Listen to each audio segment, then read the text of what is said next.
Hi, I'm Lynne Todaro, and today we're going to mix plaster. We're going to mix 20-minute casting plaster, the kind we're going to be using.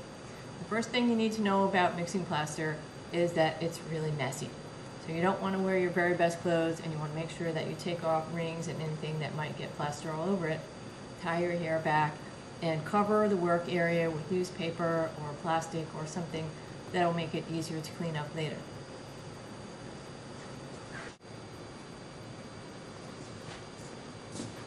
Special bowls are made for mixing plaster. They're rubber and flexible bowls. They come in little sizes, big sizes, and even bigger than this.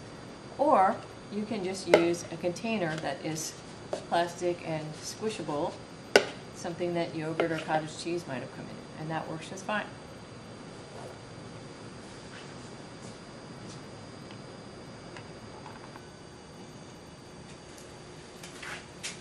It's important that your container for the plaster is dry and that your scoop and your hands are dry, so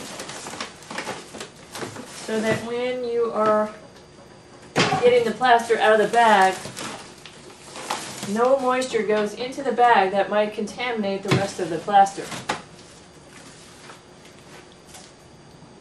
To start with a container of cold water that you have filled, but not all the way. So you want to leave room for the plaster because that's going to take up some of the room in there too. So start with less than what you want to end up as the total volume.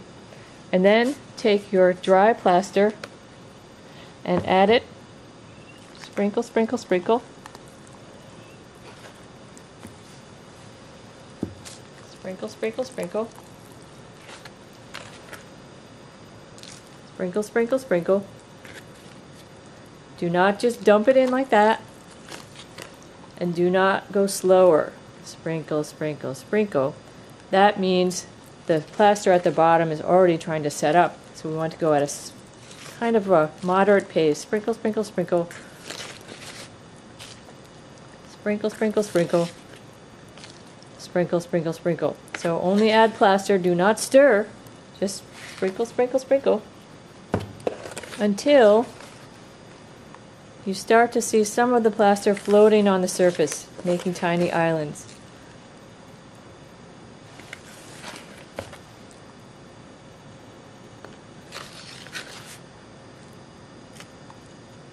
Only then do we do the mixing. So this is going to give us a kind of a wet mixture, one that's easily pourable and will produce very nice texture and make a good impression with lots of detail.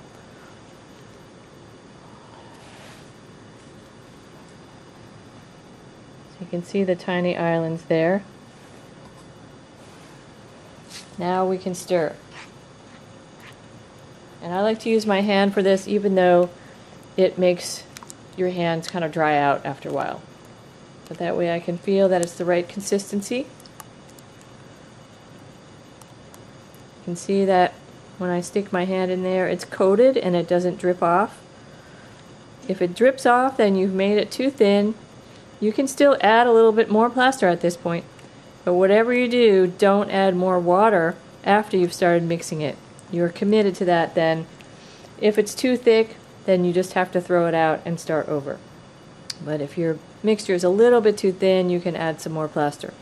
So right now we have a consistency that is kind of like heavy cream, or maybe ice cream that's just melted, and it'll be perfect for pouring inside a plaster mold.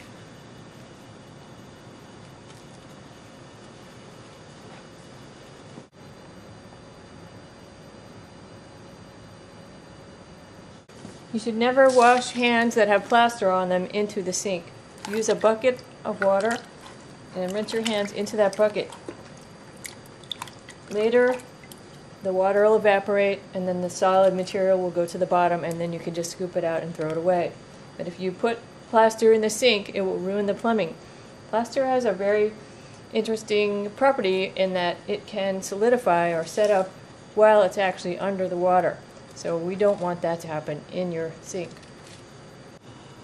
After the bowl has dried out, the plaster in it will not look shiny anymore. It'll look kind of dull, and then you know that it's ready to be cleaned. So you're going to take that and just squish it together like that, and plaster starts to fall away and flake off of the sides of the bowl.